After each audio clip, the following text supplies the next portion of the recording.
Бәріне сәлем достар, бүгін сіздермен ос феморис ортан жілік сүйегінің анатомиясын талдайтын боламыз.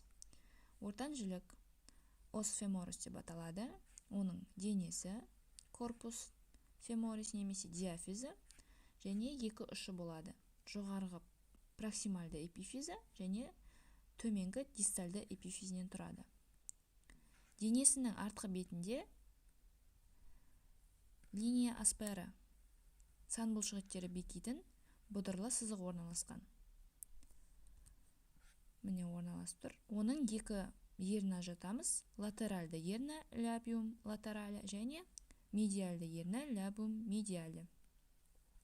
Латеральды ерні төмен қарай бағытталып, латеральды айдаршықтан аяқталады, ал жоғары қарай бағытталып, бөксе бұлшық етінің бұдыры тубероситис глютеден аяқталады.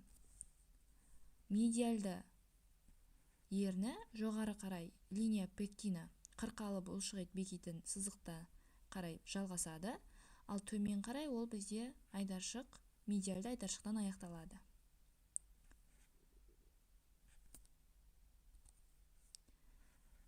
Проксимальды эпифизінен ең алдымен көретініміз шар тәрізді келген басы капут феморалис деп аталады.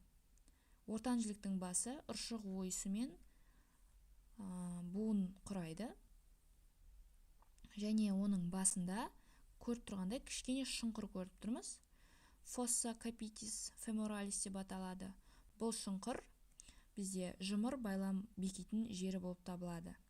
Лигаментум капитис феморалис. Сонымен қатар басынан төмен бізде мойны колюм феморалис орналасқан және екі ұршығы болады. Кіші ұршығы трахантер минор және үлкен ұршығы трахантер майор.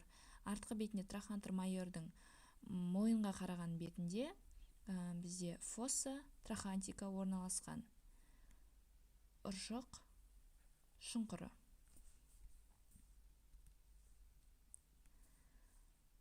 Және екі үлкен және кіші ұршықтарының арасында қырқа криста интертрахантика орналасқан. Сонымен қатар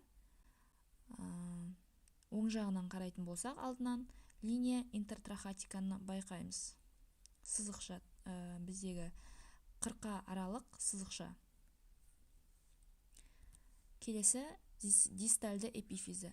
Мұна тұрған линия асперадан төмен қарай бағытталған екі линияны көріп тұрмыз. Ол бізде линия супракандилярис медиалис, айдаршық үстілік жоғарғы медиальды сызықша және латеральды сызықша линия супракандилярис латералис төмен қарай бағытталып, айдаршық үстілерге қарай жалғасады.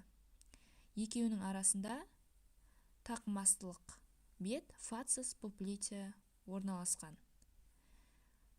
Бізде дистальды эпифизінде екі айдаршығын байқаймыз. Кондулюс медиалис, медиальды айдаршығы және латеральды айдаршығы. Айдаршық үстіліктер болады, эпикондулюс медиалис эт латералис. Және латеральды айдаршық үстіліктің алдыңғы бетінде сулькус поплите деп сулькус поплитеус деп аталатын тақымастылық жүлге орналасқан. Артқы бетінен қараған кезде екі айдаршықтың ортасын бөліп тұратын шұңқыр, айдаршық аралық шұңқыр фосса интеркандилярис орналасқан. Бұл шұңқырды тақым астылық беттен бөліп тұратын сызық линия интеркандилярис деп аталады. Ал алдыңғы бетінен қарайтын болсақ, бізде алдыңғы бетінде екі айдаршықтың арасында буындық бет орналасқан. Пателла, яғни тізе тобығымен буын құрайтын буындық беті фацис пателлярис деп аталады. Медиальды айдаршық үстіліктің үстінде санның ішке әкететін бұлшық етінің төмпешігі тубер аддукториум орналасқан.